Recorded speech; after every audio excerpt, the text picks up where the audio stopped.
L'eau est un solvant important en chimie et dans le cadre du Printemps des sciences qui a pour thème l'eau, je vais vous parler de deux expériences en rapport avec l'eau. Tout le monde a déjà entendu parler de la formule chimique de l'eau, la très célèbre H2O, mais que veut dire HO et plus précisément H2O?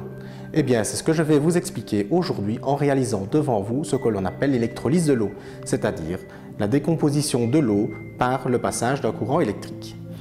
Pour ce faire, j'ai ici à ma disposition un dispositif qui comporte deux tubes gradués, fermés au-dessus par deux robinets, reliés à un tube central relié à l'air libre. À la base des deux tubes extérieurs, vous pouvez voir deux petites lames de platine qui sont en fait des électrodes, et ces électrodes sont reliées par deux fils à un générateur de tension continue. Je vais maintenant ajuster la tension pour générer une différence de potentiel de 20 volts entre les deux électrodes et vous pouvez déjà voir que ce qui se passe, il y a production de gaz au niveau des deux électrodes.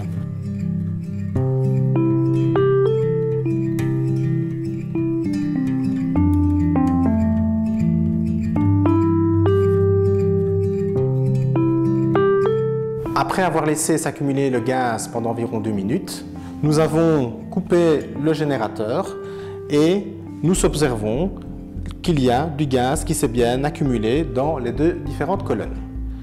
Mais si nous regardons de plus près, dans la colonne bleue, nous avons environ 20 ml de gaz, tandis que dans la colonne rouge, nous avons environ 40 ml. Il y a donc d'un côté 2 fois plus de gaz que de l'autre. Mais ces deux gaz sont-ils différents ou identiques?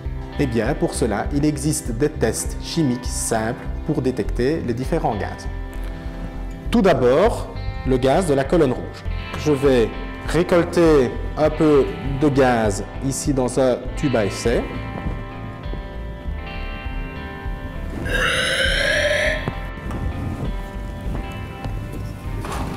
Et je vais craquer une allumette que je vais approcher du tube. Regardez et écoutez, nous avons ce que l'on appelle un aboiement à la flamme. Et cet aboiement est caractéristique de l'hydrogène, noté chimiquement H. Maintenant, pour le gaz de la colonne bleue, je vais procéder différemment. Je vais allumer une allumette et la laisser se consumer quelques secondes, de manière à avoir une petite braise à l'extrémité. Je vais maintenant éteindre l'allumette et l'approcher du gaz de la colonne bleue. Que voyons-nous? La combustion se ravive, c'est un gaz comburant et plus précisément de l'oxygène noté O. Nous avons donc un composé qui contient 2 fois plus d'hydrogène que d'oxygène. Eh bien, les chimistes, ils notent ça par un indice, un petit 2, et nous avons la formule chimique de l'eau qui est bien H2O. L'eau contient une très petite quantité d'ions H+ et OH-.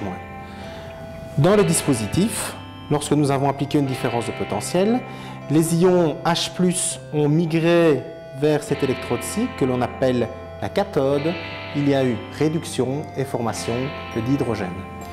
Par contre, les ions OH- ont migré dans l'autre sens et vers ce qu'on appelle l'anode, il y a eu oxydation et formation de dioxygène.